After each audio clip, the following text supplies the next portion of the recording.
Waiting for Ed to get in here. What's up, Jim? Hit accept.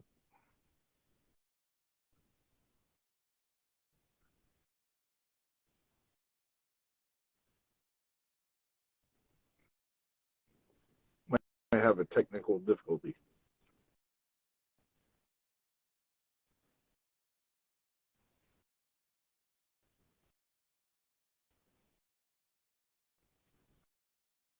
What's up, Casey? It says Ed Casey is unable to join. What is going on here? Let me try again.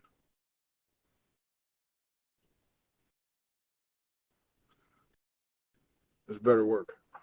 There we go. Not a lot, buddy. How you doing? What's up, Ed? Same old, can't complain. Yeah, let's give it a minute. Okay. As a couple people join. But yeah, this is so. Let everybody know that's watching. This is episode 1, Road to All-American. We're doing this pre and post each event I have this year. Definitely the BFLs, obviously, because that's my path to the All-American. But this wouldn't be possible without the good folks at ROKFORM. ROKFORM's an American company based out of California. They started in 2010. They make all sorts of mounts for your car, your RV, your golf cart, your motorcycle, your bicycle, but especially bass boats. They have a killer mount.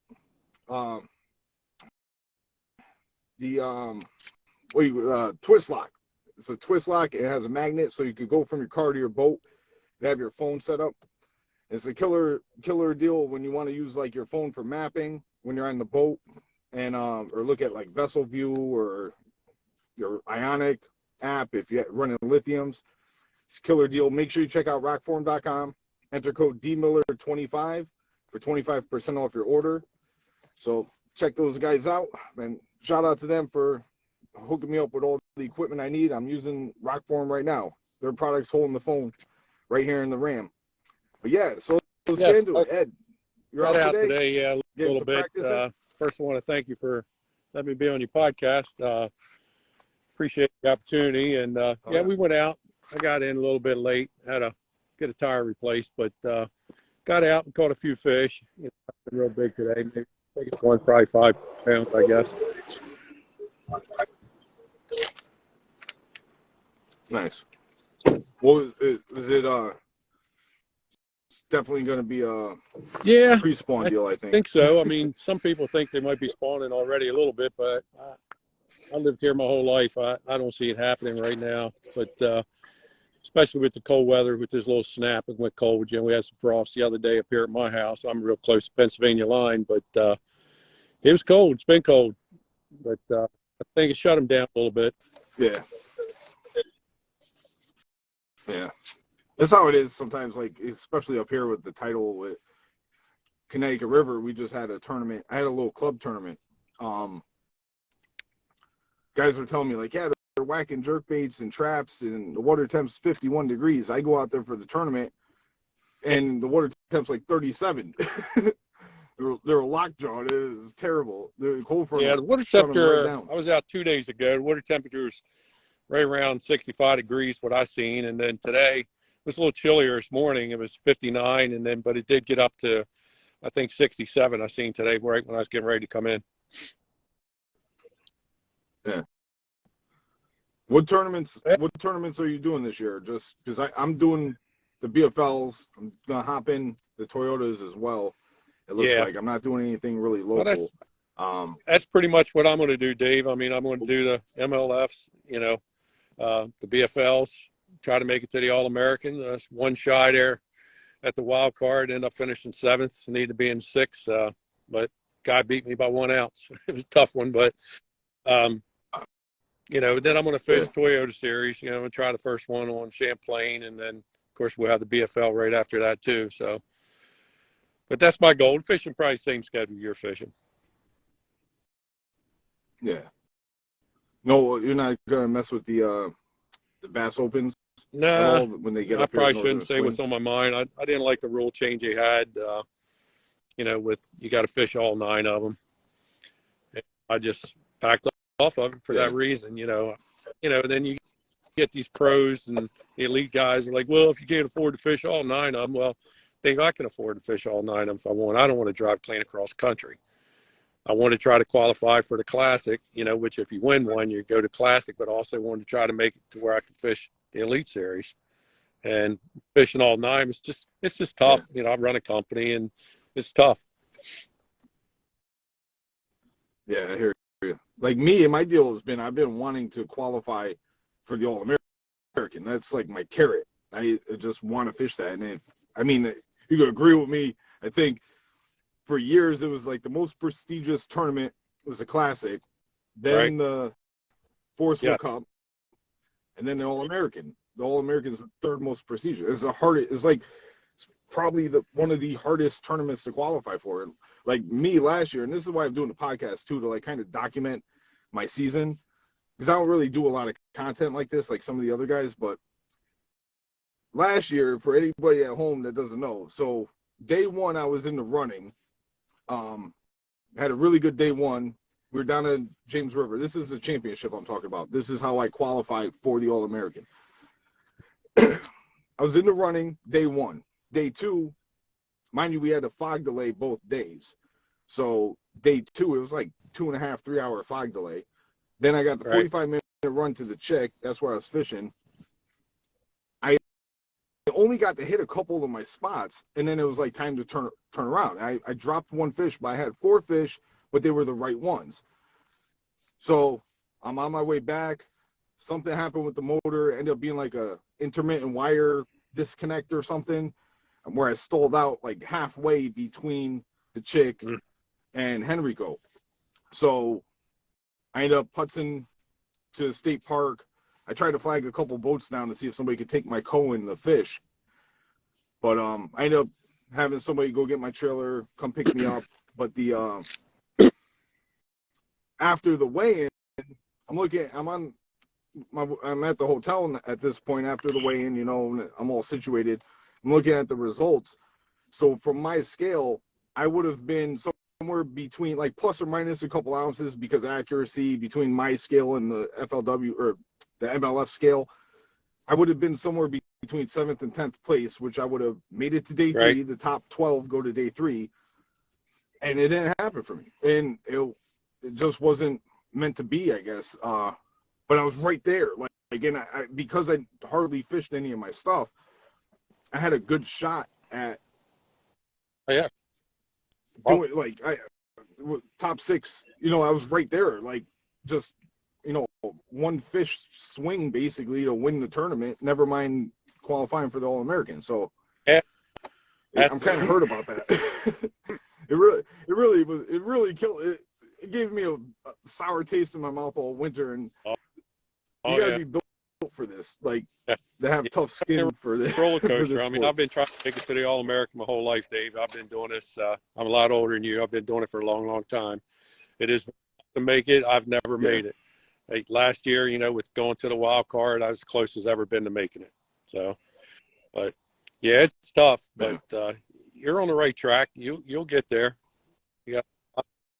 You'll get there. I'm trying. Definitely trying. What's what tournament this year out of all the tournaments in the trails that we're fishing? Which tournament are you looking forward to the most? Well, I would say the Chesapeake Bay, but I haven't had time to get out there and practice like I really should have. I've been real busy with work, and I haven't had a lot of time to go out there and chase these fish around. But I don't know. I love Champlain. I love Thousand Islands. You can't beat them northern lakes. I like them all. And I think probably Thousand Islands is probably one of the best fisheries in the world. That's just my opinion. But yeah, I'm looking forward to the Champlain tournaments. It's kind of weird. Like our schedule, we don't have any tournaments in May. June is the Toyota, but then the BFLs don't start back until July. So it's kind of like we got like a weird hiatus in between. But I'm definitely looking forward to Champlain. Not so much Cayuga, and I like St. Lawrence, but I don't like launching out of Messina. I'd rather out of Clayton. I love fishing there. I don't like Yeah, the it's a long run. run if you're going to try to make it to the lake. And usually, if you come out of Messina, Steve or MLFs will put the lake off limits for them guys, And it's tough. Yeah, not even the lake, but Yes, there's other yes. stuff too. It's still far. I like coming out of. I hate making that long run. And then I heard. I definitely like coming out of I'm Clayton sorry? better, but Messina's. I mean, it's a beautiful facility. I mean, they've really made it nice for us. And there's good fish up there. I just haven't learned it like I've learned down towards Clayton and stuff and out towards the lake. I just know that a little bit better. Yeah, I have like some stuff up on the Canada side that I wish I could have fished. When I fished the Bassmaster Regionals last year, we launched out of Waddington, and I made the run to Clayton in day one, but there was stuff I wanted to fish so bad, but we couldn't because Canada was off limits at the time period we were there. But I'm looking forward. I think I'm looking forward to the most is a Champlain Toyota.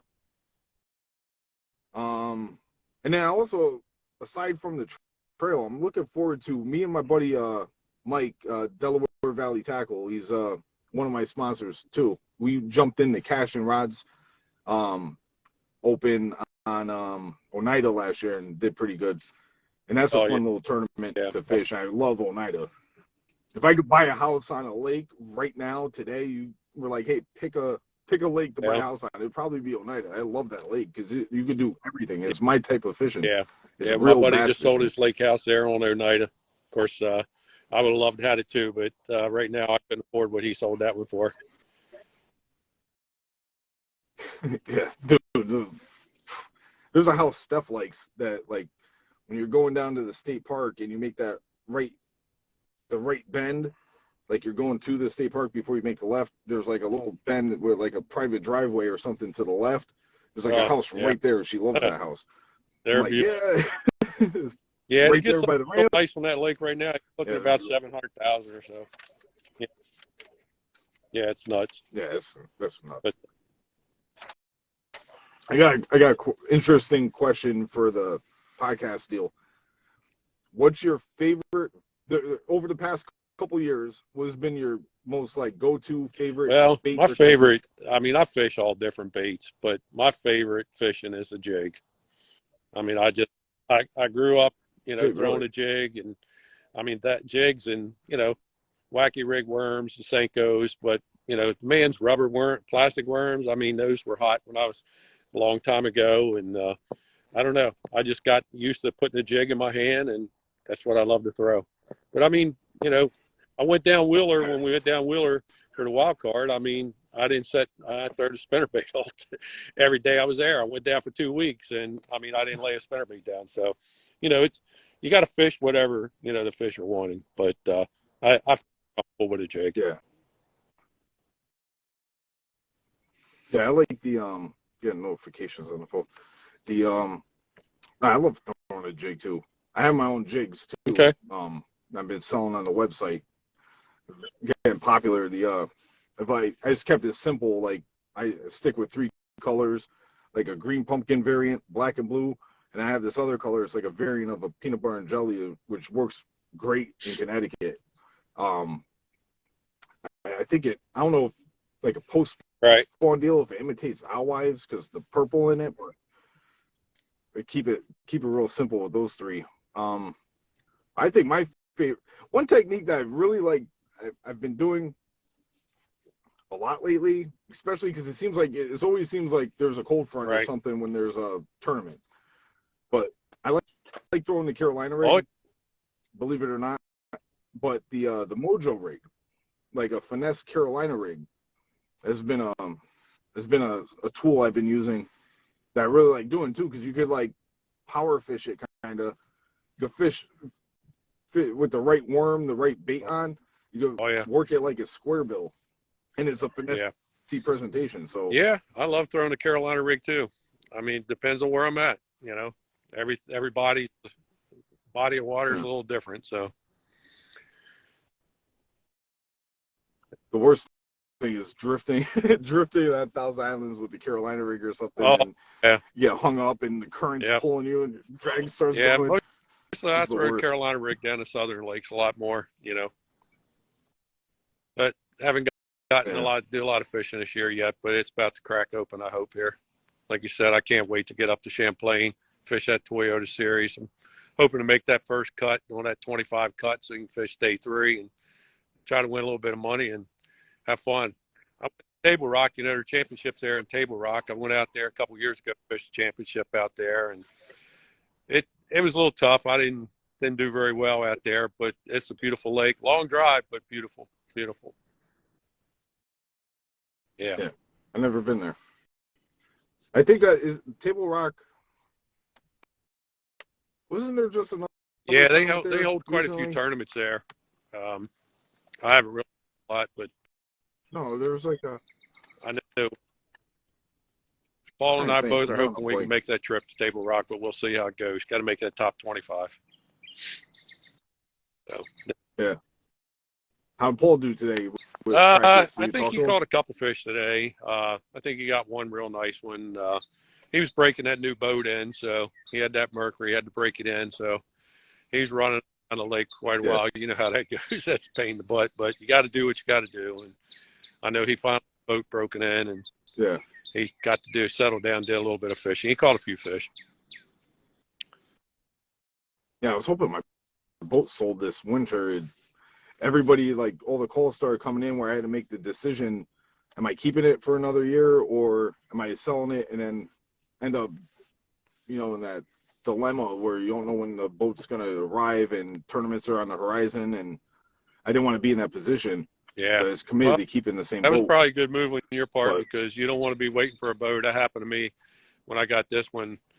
It came in a little late. I didn't get out, I had to borrow a boat, and it was tough. It was tough. I didn't, I got the fish, but it was tough. You're not used to someone else's boat, and everything was different. So, but yeah, I think it's a good tournament. I think somebody's going to find them. I mean, what's been winning down here is 20 to 25-pound class, right now. But I don't know what they had last weekend. I didn't really follow up to see what the winning weight was, but I know they've been catching some 20-pound bags and up to 25 pounds. But if I get the 5 right bites, I might have a chance. I don't know. We'll see. I hope I went back to where I won the tournament a couple years ago here, the BFL, and went back there and I did catch a few fish there. And I'm keeping my fingers crossed and hoping nobody finds this spot. And I'll be there all by myself like I was 2 years ago. I mean, I didn't even see a boat. I mean, at all for the tournament. yeah, the boat or the tournament he's talking about, I got a top 20. I don't know what I came in like 13th or 15th or something. Jerome cashed a check too that tournament. He got a top 20. He might have even got a top 10. And then you won. Somebody else we're buddies with. Travis did good finished too. I up there forgot who pretty the hell high. it was.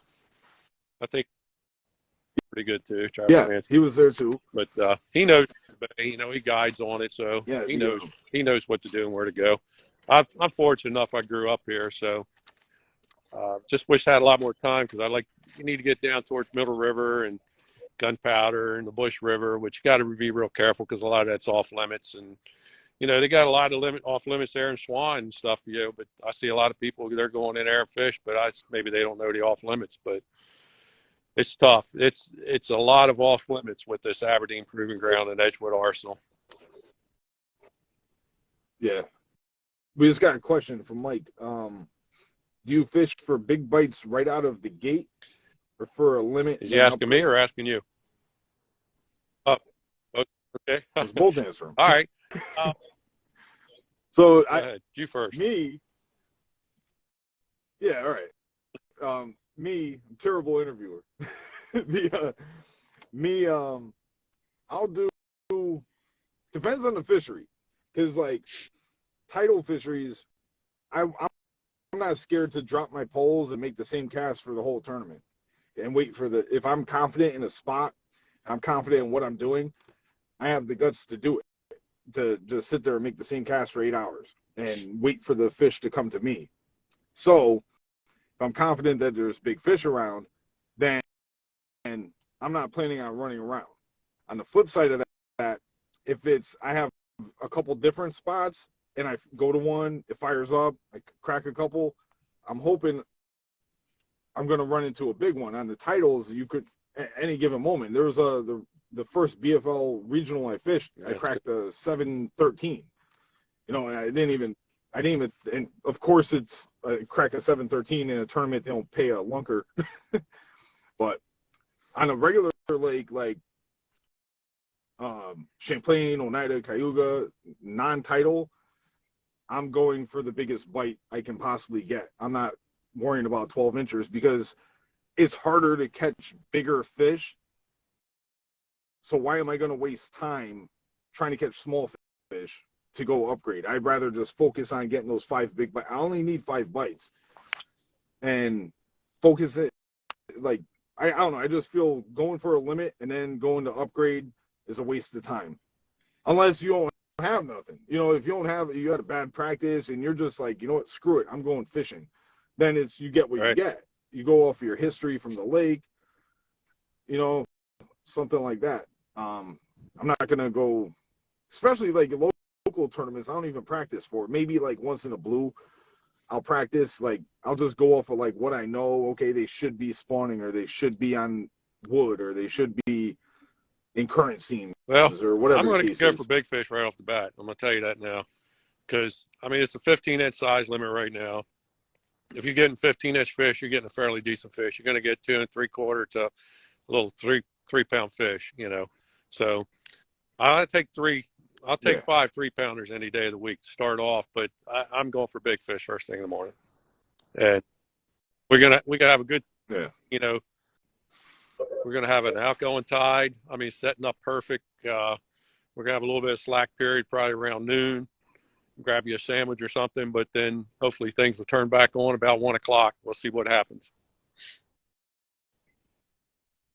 Yeah, the wind direction too, though, with the outgoing tide. This happened to me on the Potomac last year. I didn't prepare for it. The wind changed directions on the outgoing tide, so I kind of like set myself up in a spot waiting for the tide to change, and the tide like never changed. The water stayed out. So that's something we could run into because it's supposed to be windy as hell Friday into Saturday. I don't want to see that really happen. Low, don't let that happen. Low tide. Okay. I'll try my hardest. Yeah. That's rough when that happens. I did not prepare for that, and like I'm not local to Potomac. I know it enough to go catch them, you know, but I didn't. I'm like, where do I go? Like I'm already fishing, you know, 2 feet of water. The closest 3 feet of water is, you know, because a 1 foot swing is deep water for these guys on these titles. So, like, the closest I was catching them here, you know, the closest deep water is a half mile away. Well, with the tidal, I mean, you know? Tidal water is hard to fish. I mean, you got to know when to be there at the right place at the right time. I'm fortunate enough. I grew up here, so I kind of know the tides and how to fish them, and when the main bite's going to be and when it's not going to be. And you better be setting in the right spot at the right time, is all I could say, because you could fish this fishery and you could be going over some of the best spots on the bay and not know it if you're not on the right tide, because the fish aren't just going to, you know, and you could come back 2 hours later and you can load a boat with 25 pounds. I mean, that's the way it works. But, you know, tides are a little tough. They're different, like you said, different lakes and stuff. It's a little bit more easier, I think, to fish myself. It's just my opinion. One thing that's funny with the bay, a couple of buddies of mine, they're like, yo, you're from Connecticut. You're from the north. You should learn the smallmouth deal. Go into the Susquehanna and go for smallies. I've never done that. I tried going in there once, and I'm like, it's kind of like sketchy when you start going up there, and I don't know my way around. But I had one spot near the flats. It was in practice. It wasn't even in the tournament. But I caught like a 3 3/4 smallie. So there's big smallmouth in there. I wasn't far from the flats, so they travel from that river. But to go in the river and actually target smallmouth, I don't know that we're like, you fish near the mouth and whatnot, it just doesn't seem like it's the deal. It seems like the deal is like up farther up the river, but I don't know my way around up there, and you it got to can be get real careful treacherous up real there. fast. I mean, you better know where you're going. I mean, I learned the hard way when I was a kid up there, and I ripped the motor off the back of a boat one time. I was real young, but I mean, there's rocks there that's bigger than your boat, and you can't see them. But there is a lot of smallmouth. I mean, it could be one on smallmouth if you get on the right ones. And like you said, I've fished the flats later in the year, and I've caught a lot of smallmouth out there. It just blows me away thinking, man, what's these fish doing way out here in this brackish water, But it depends on how much water comes out over that dam, because everybody thinks it's real brackish, but it could be a lot of fresh water coming down through there, and the fish are going to move around, if they got gates open and stuff. Yeah. Has there been No, a lot we of haven't rain had a lot of down there rain. recently? It's been pretty dry, and matter of fact, it's been real dry, and so they don't have a lot of floodgates open. They're just generating power, But it's it's probably a little more brackish right now than I'd like to see. But Yeah. not yet. I mean, they will. They usually start coming up the river a little bit later.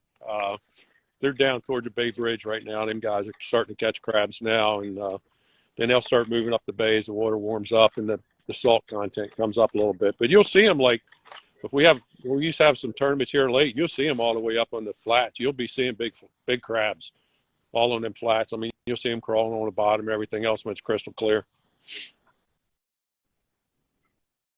That was funny last year when, not the first BFL, it was the second BFL. We had the first two were on the Potomac last year. The second one, I'm coming around where the Mattawoman, where they light off this stuff, the military, coming around that point, there's like crab pots everywhere. I know. Yeah, it gets crazy. Am I lost? There, it gets crazy. But yeah, one in the bush later in the year, crab pots will be sitting there at the mouth, and they'll be stacked up. I mean, you like, how do I get through here? It's just dangerous. But yeah, there's so many, and then you don't know if you catch even weaving through those buoys. It's like you don't want to catch a rope either. That changes well, you the ain't day up kidding. real fast. Yeah, because a lot of them, they got ropes on them, but then they hook to a cable because them guys will run. They'll put 50, 100 pots on a cable, and you'll have a buoy. I mean, if you pick it up, then you could have a real mess in your hands being careful. Yeah. Don't they sometimes they go buoy to buoy. Yeah, some of them do that. Yeah. But like the big commercial crabbers, they'll run a long line, and they'll have a lot of traps on the one line. Yeah. But I like it that way better because then you only got one buoy here, then 500-600 feet or 1,000 feet, you'll see another buoy. Meanwhile, all that's laying on the ground. You're not dodging a whole lot of other buoys. But it works a little better that way for me.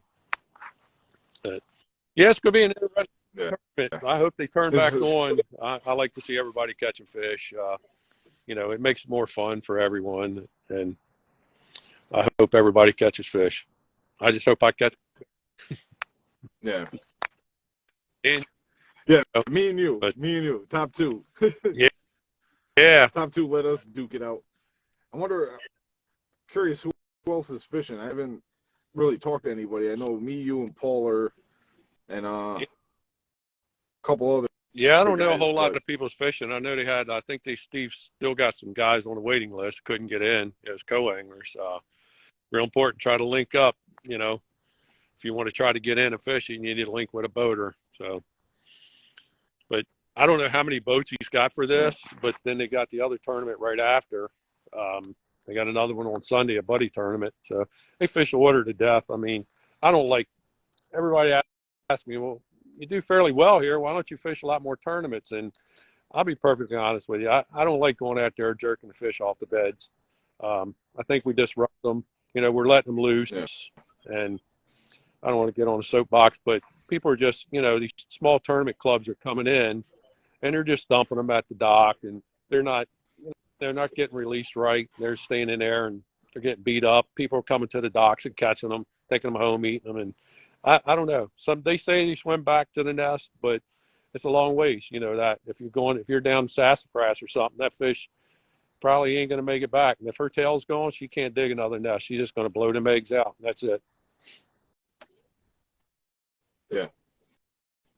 Yeah, I'm indifferent on the spawning, fishing.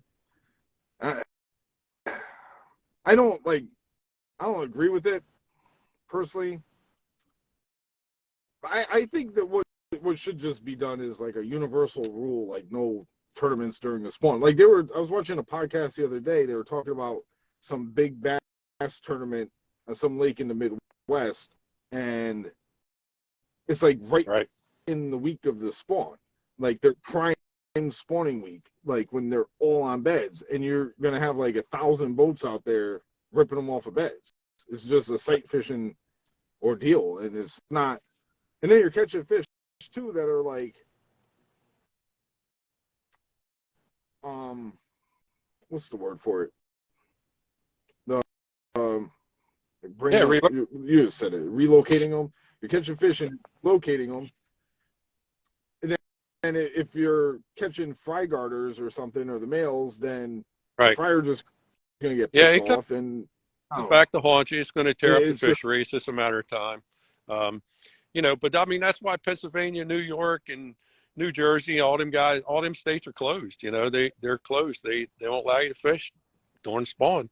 And Maryland hasn't yet done it yet. So now we got all these other states coming down, and they hold tournaments on the bay here a lot. I mean, it gets beat up. I mean, that's 2 or 3 tournaments every week, and sometimes they'll have a night tournament during the week. And I don't know, a lot of guys might get upset with me, but I just don't think we should be having that many tournaments. I like to see them close bass season until after the spawn. I like to see like after second week of May, they should be spawned out by then, and I think then okay, we're okay to open up second or third week of May.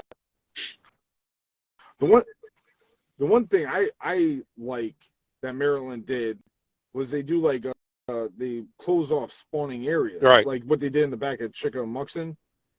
Like that's cool because it's like, okay, you can fish over there, you can fish here, whatever, but just leave these fish alone. Let these fish spawn. At least take a couple sections on each fishery. In Potomac's case, you got Virginia side, and you got the Maryland side. Take a handful of spots on the Maryland side, take a handful of spots on the Virginia side, close them off. They're off limits. And when I talked to a few people in Connecticut at the state DEP about this because they were trying to pass like a whole new fishing legislation. And I'm like, if you're worried about the bass anglers targeting these bedding areas, well, and it's off limits in the tournament, we'll police ourselves. So Right. you're not going to fish there because you're worried about getting DQ'd. I'm not going to fish there because I'll have to worry about getting DQ'd. So why are we going to invest in a tournament if we're going to cheat? Like we're not going to do that. So if you have like specific areas that are just closed off, like you cannot fish here, period, during the spawn, that's like a good medium, like where you're not affecting all the fish generation after generation, and you're not affecting, but you're still allowing tournaments to happen at the same time.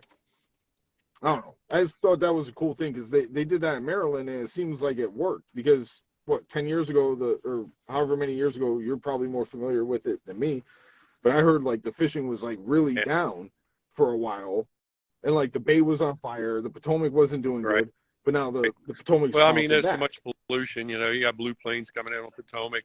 They dump out the raw sewage, and we got Back River here, and we got other places that dump out sewage, and it does kill the fishery. I mean, I've seen the grass get killed on the Potomac. I mean, the one whole side, Maryland whole side, all the way from Blue Plains all the way down Greenway Flats. It wasn't a blade of grass, and it was just because chemicals been dumped in the water and just burns it up. And that was a lot of problem with the Potomac years ago. That and oil and people just dumping stuff in there. I mean, at one time when I was a kid, I remember everybody talking like they thought Potomac could catch on fire. I mean, it has cleaned up nice, and restoration on the bay. We try to. I try. I mean, and I know a lot of other guys here that fish, and we all try to take care of the bay, and we got a lot of people that take care of it. So And I praise them for it, because I want my kids and my grandkids to be able to fish the bay and be able to catch a nice stringer to fish like we do. You know, and it's good right now. I mean, the bay's probably best it's ever been in the last few years. But you know, it's everything. If we don't take care of it, it's going to go away. It's that simple. Exactly. It's like here in Connecticut, our big problem is these loopholes in the legislation where you could be from anywhere in the world, pick any lake you want in Connecticut, and you can get a permit to nuke a lake and quat the hell out of it and destroy it. Like, it's terrible, and you can't get the people that should be doing something about it. It's like they're scared to like address it. It's ridiculous. Like, you're destroying habitat for fishing, or for all species, not even just fish, but all wildlife. Well, and that's it's not when good. we were up there. Well, I think I didn't fish last year, 2 years ago, and they're killing the grass off, and they're throwing in pellets out there. When them pellets kill grass for up to 5-6 years, that's what they Kentucky Lake, and they paid for it too. Now, hardly no grass on Kentucky Lake, but it's the way it goes. I mean, and people are swimming in it. It's just a bad deal. I don't think any chemicals should be thrown in public waterways. If you have like a little pond on your golf course and it's privately owned and you built the golf course, have at it. You don't want weeds in your golf course pond, have at it. But a public fishery that belongs to all of us, you should not be putting chemicals in the water. Like, period. It's common sense. But it's allowed. I love Cayuga. I mean, I lived up there. I relocated for work and went up there for 9.5 years. And Cayuga was like one of the best lakes, the Finger Lakes that there was. And I mean, you could crush them. And then, then the grass took over, but they used to cut it all the time. And then now you still see some cutters, but they're just throwing chemicals now and seeds and pellets and stuff to kill it. And then you got the owners around the lake, they're allowed to spray now around their docks. So they're killing the grass around the docks, and it's going to come back and bite them. Trust me. The fisheries. Yeah, Cayuga last year was desolate. That whole northern third of the lake, desolate. There was not a blade of grass to be found. I had like even the spot that there's one spot one year I was frogging. I went back there like, okay, this was like the same time of year. Let me see if this could be the deal again. I pull up, not a blade of grass. All like, it was a patch that was probably size of like a full court basketball court. Not a strand of grass. It was it's disturbing. I got a question. Have you all seen Asian carp up there yet? Heard they are working up the Mississippi. No, I haven't. I don't think it's I don't think that's a deal up here. Our deal right now is the snakehead. Yeah, there's tons of snakeheads. I mean, they're pulling them up by the dam. I mean, they got that basket there they go in. I mean, and I know a lot of people at bow hunt for them. I mean, there are tons and tons of snakeheads here. It's unbelievable. I thought the Potomac was bad, but the bay is way worse, especially up in the Susquehanna River. Yeah. But I did see a lot of carp today. I don't think there's Asian carp, but I went into one spot, and I mean, I seen all these fish jumping. I'm like, I thought there were stripers in there feeding up, and I was going to go have some fun with some stripers, but I got over there, and it was just, I mean, there were like 50 to 100 carp just jumping all over the place. And I know they're getting ready to spawn too, so, they might have just been in, just mating around. Yeah. Yeah, I had one jump up. Almost came in the boat one time. They were rolling on the flats. I'm like, what the hell is that? It came up, ran to the gunnel, and bounced back in. Those things are massive down there. Yeah. I was down in Louisiana, like torpedoes. Fishing championship down there, and I did see some Asian carp down there. They were jumping all over, hitting my boat, hitting my motor. One come in the boat. I was like, holy hell, I didn't know they were there, but where I was fishing. But yeah, they're around. They're getting bad. So, but, oh my God, a lot of catfish. There's a lot down there. Out here on the bay. I've caught my fair share on the last couple of days I've been out. I mean, it's just, I mean, they'll jerk the rod out of your hand. It's just crazy. They got some big blue channel cats in the flatheads. But, yeah, they're getting a lot of catfish, especially here in Potomac, too. It's funny how, like, down there, it's not so much up here in our tidal waters, but down there, the how the catfish and the bass, like, coexist in the same, like, pods, essentially, because you could be fishing, catch a largemouth, catfish, largemouth, all within, like, a few minutes. Right. They're all in the same, like, little feeding group. Well, how do you think it's bay out here? Yeah, Jim just commented. He remembers. He was. I forgot you were on my boat. Okay. My buddy Jim was with me when that happened, with the carp trying to jump in the damn boat. But but they'll be up in those, like, flat sandy areas, rolling, mating or whatever. And they're wild. Yeah, they're fun to catch if you don't have nothing to do. You know, just go out there and hook a couple up, fight them for a while. Oh, dude, I was in when you pull out of Mattawoman, when you launch and you go right, like you're going into Mattawoman, it's that little stretch where there's like 2 rows of pilings, right, crossing Mattawoman. I think it's like the start of the no wake zone. They're like half the pilings are submerged. So I was like, let me fish these. There was like a boat sitting there. I don't know what he was doing. It was like a John boat. So I was like, let me go scope the pilings. So I'm in like 6-7 feet of water. Jerome was with me. So I throw the drop shot down next to a piling. My line just starts taking off. I'm like, oh, there's one. I'm chasing this freaking carp on the trolling motor for like 15 minutes. It was the size of my leg. There's just so many. The population is so dense there. But the catfish is really what astounds me, is that how they coexist with the bass down there, but up here they don't. If you catch a catfish, you're in the wrong water. It could be. I've seen it go the other way too, though. Yeah. Really? Surprising. It just depends on what time of the year. I mean, they're in there after the same thing, you know. But usually when you get a big school catfish, you're 100% correct. The bass are to move out. They're not staying there with them. Yeah. Yeah, sure. Casey just said. No, I might be losing you. Buddy Casey said Menendez is really responsive when I've messaged him about spraying or other ways of getting rid of grass. I guess he's kind of a representative for fishermen in DC. He's gone up there and spoken out against the spraying. Yeah, actually, there's one point I was talking to Paul Mueller about stuff, and I ended up messaging with Menendez for a really good. Yeah, there's got to be like a federal deal at some point regarding the spraying, because it's getting ridiculous. Look at all the stuff Scott Martin's doing down in Florida with the whole Okeechobee deal. They have numerous problems with that lake, but the spraying is a big player in that. There's another thing that's got to get taken care of.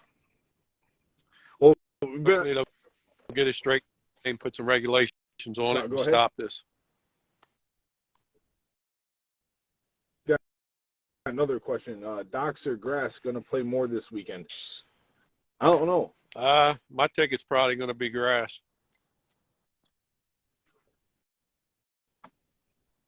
Yeah, grass is probably going to be the deal.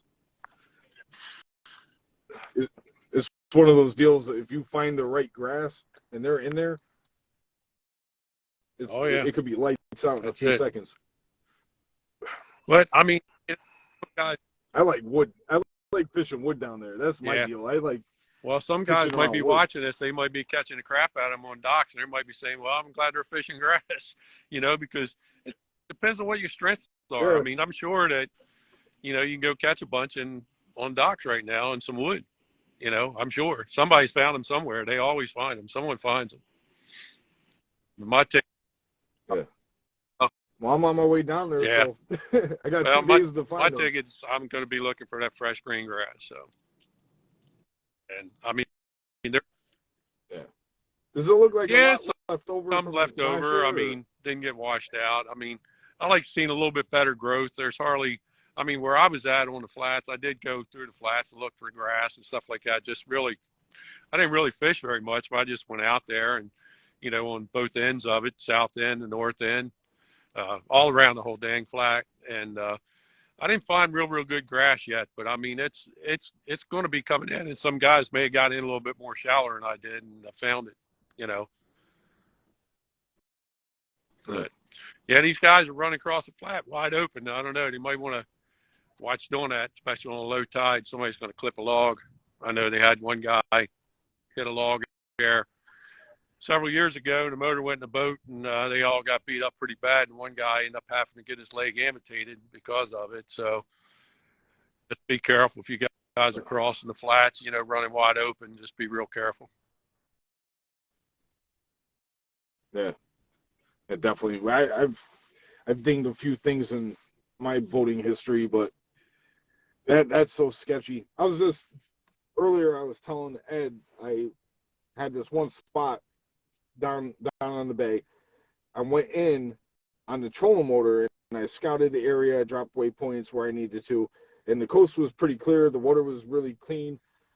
You could see very good. So I was confident I had nothing to worry about. So it was about 300 yards or so of area I scanned, and it's like a little ditch on the flat. And the next day I went in there hot, came off a pad, get up to the front, I get on the trolling motor, and there's this giant log right there. I'm like, oh my God, if I came off the troll, or if I came off a pad 2 seconds later, it would have been a wrap. That it's so sketchy because it's like even the area I was fishing, I was this wasn't last year, this was the year before. The year we were down there. I was fishing like 1.7 feet of water. So I wasn't even like, that was my deal for that tournament, but it was there's nothing there, and it's like, yeah, I'd be like, oh well, it's just sand. No. There's there's bad stuff on all anything shallow. There's something open bad all them somewhere. gates up there on that dam. Trust me, it's a lot of stuff gets moved around. A lot.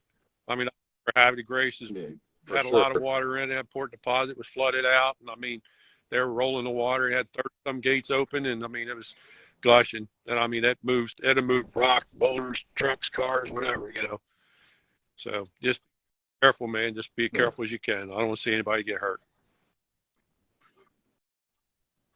Yeah, guys. Anybody we're competing against this weekend, just take it easy. You don't gotta. It ain't the classic.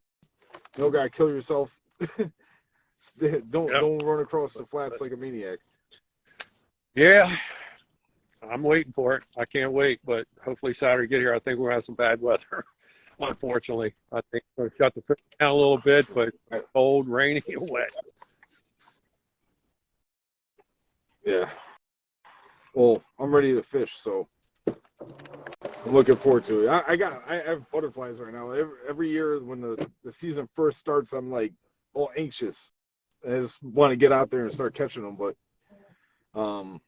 yeah, I'll be down there in a couple hours, and then get practicing in the morning, sun up to sundown, and same thing on Friday, and then Saturday. That's right. Go out there and put your game face on and go do what you got to do. We'll have fun. Have a lot of fun. Unfortunately, the weather's not going to play good for us, I don't think. We'll still have a lot of fun.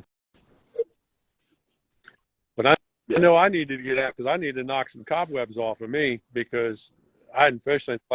And I tell you, I know I missed a couple fish that I probably should have caught, but I just low reaction. You gotta be on the water. You want to play this game, you got to be on the water as much as you can. The whole name of the game. Yeah, seriously. Yeah. You get rusty fast. Especially with me, like if I'm on like a jig deal or a skipping deal where I'm like constantly like doing close quarters stuff, Yeah. You get rusty just casting. Hey, well, before we sign off, Dave, or anything, I know we're about to, I don't know how late you're going to run this. Well, you've got an hour. Oh, No, it's anytime. Okay. I'm pretty I much wasn't sure. done. I wanted to give a shout Yeah, out it was to just people to help me fish, special Vic Sports Center out of Kent, Ohio. They helped me with my Ranger boat. Got the 520R. So that, Sims, Mercury Outboard. And then I got Richardson Insurance Company. They're a broker out here out of Hunt Valley. And I know a lot of these guys that fish, they have companies, construction companies, sheetrock companies. And if they need insurance, they're a real good company. So, and then, of course, my C&W, they help pay my way. Without them, I wouldn't be able to do what I do. So we're an environmental company. Do work through Maryland and Pennsylvania. nice. Yeah, You got the I'm big trying to show that mark in work. the back. I know you Toe got heads one on the back there. there too. I tell you, it's a real powerful motor. It's a good motor. It's the second one I've had, and I love them. So far, it's treated me real well. Yeah, except for my deal last year in the Yeah. the championship, but that's nobody's fault. It's things happen and wear and tear, and I don't even want to think about it. Just want to Put get that out there behind fishing, you and just focus on fishing. You'll get them. My dog wants to get into the video. She's barking at me.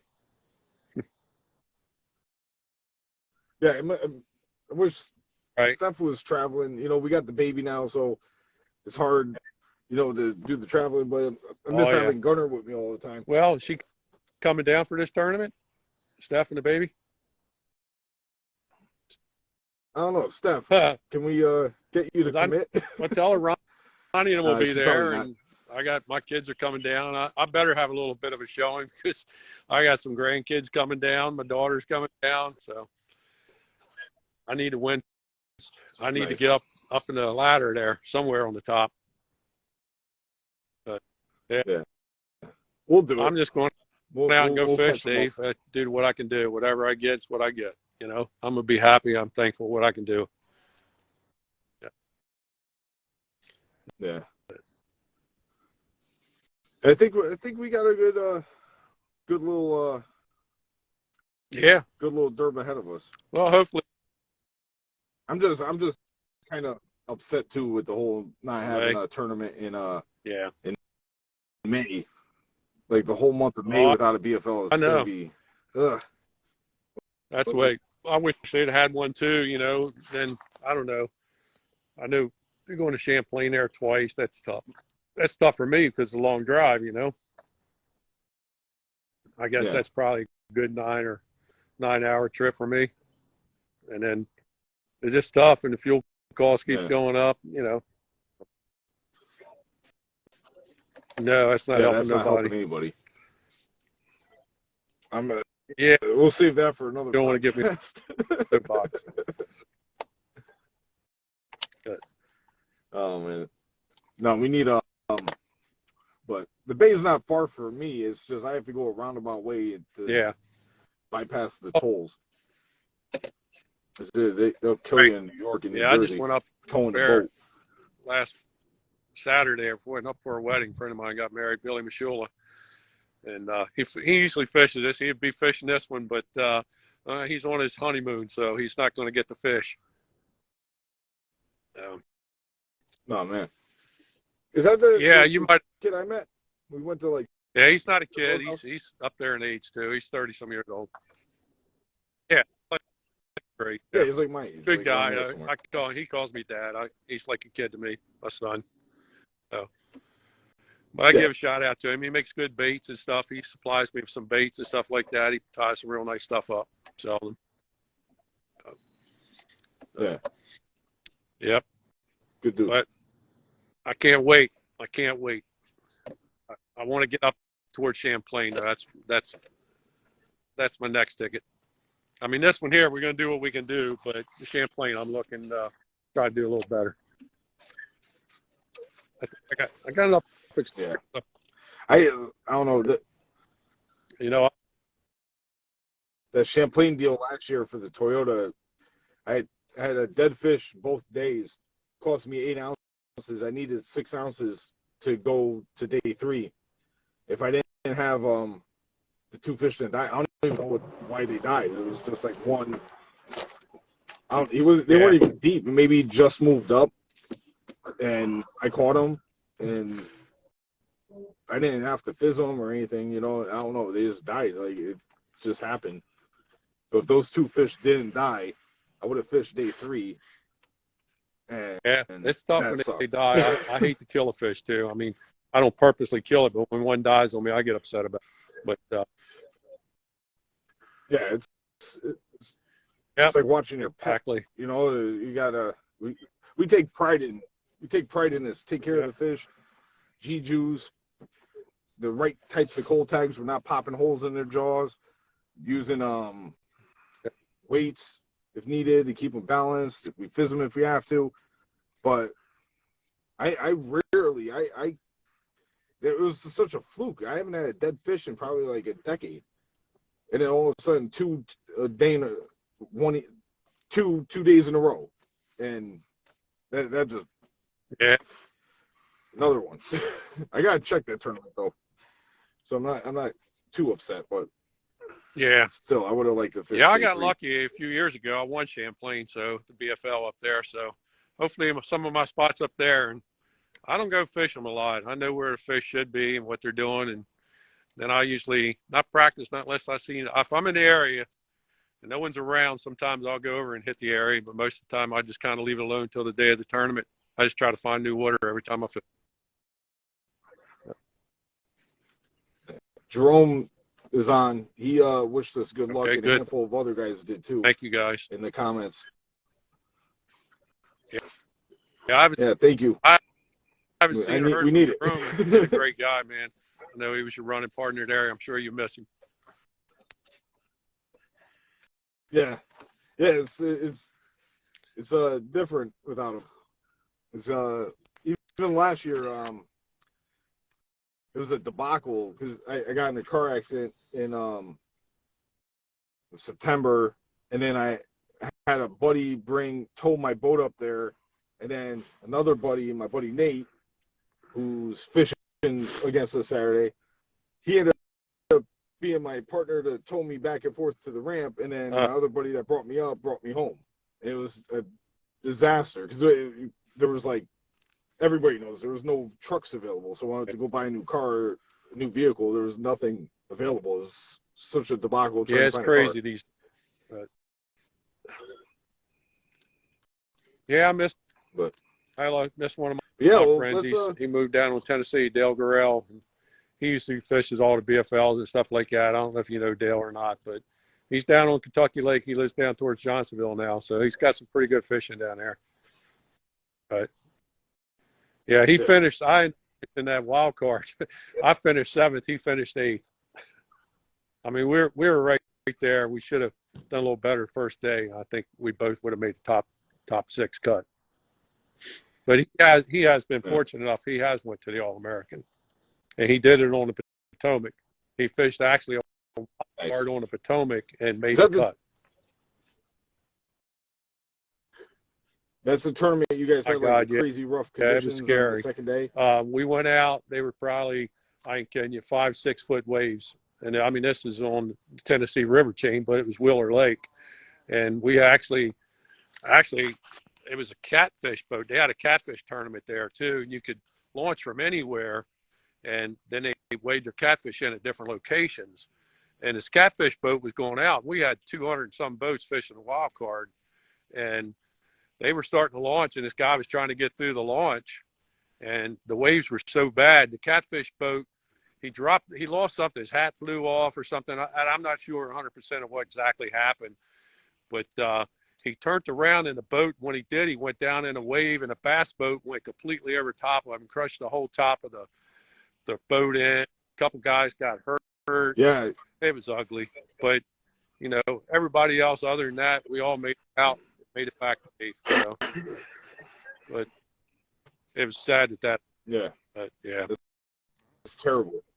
He's got guys get cranked up, Hey guys, man, another, and I do too. My adrenaline's high, especially when we start a tournament. I'm sure yours is, Dave. And we want to blast off. We want to get where we're going quick, and just be careful, man. That's all I can keep saying. Just be careful.